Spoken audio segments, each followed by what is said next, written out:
All right, so I think I got to pull these back.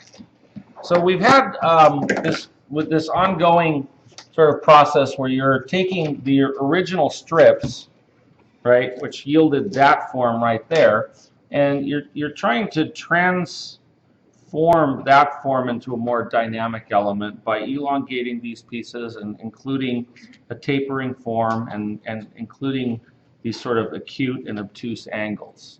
So it sees this clearly, right? Oh yeah, just bring it up to it, I guess. Right, closer? Okay.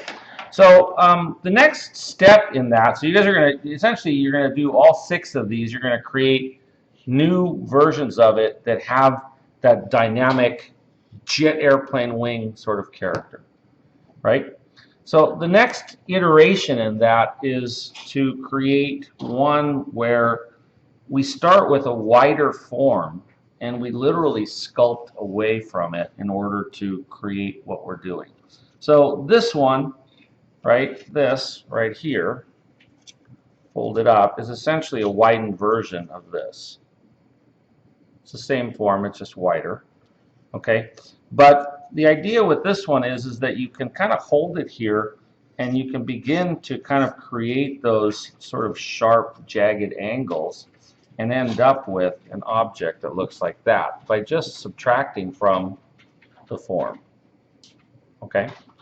So, so your next step is going to be to essentially, I'll make sure that the camera sees that. You're going to be given this handout right here, right? And you're going to cut 3 versions of each of these. Right? And you're going to go ahead and fold them up, but don't glue them.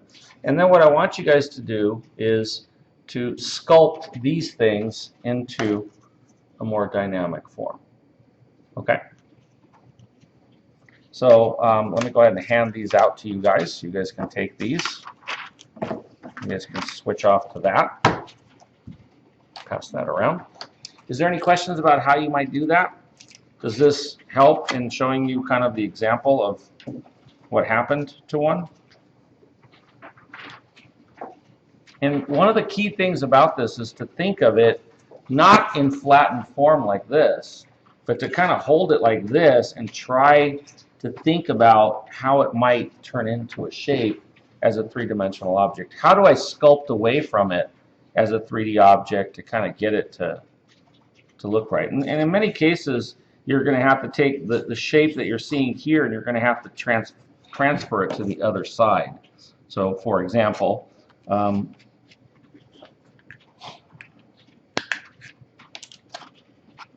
oops.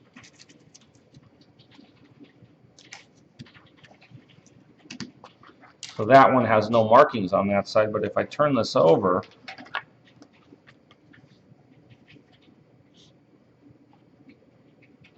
I can show it on both sides.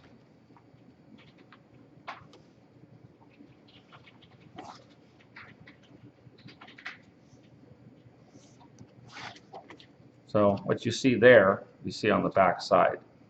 That's the same. That way when you fold it up, if you're looking inside of it, right, you guys can see those same lines on the inside as the outside.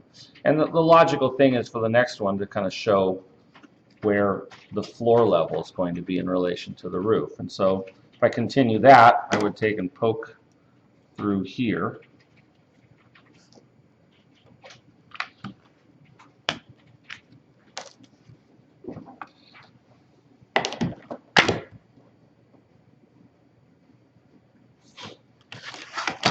Now, when you do that, you can start to see the relationship of where this roof is, right, in relationship to what the floor is below. And if you look at this one, right, you can start to see that I've purposely angled this further back than this so that you see this kind of offset of lines. Right? That makes sense? So I guess it's the day before the Thanksgiving holiday, so I'm going to stop this video and then record your homework and let you guys go. So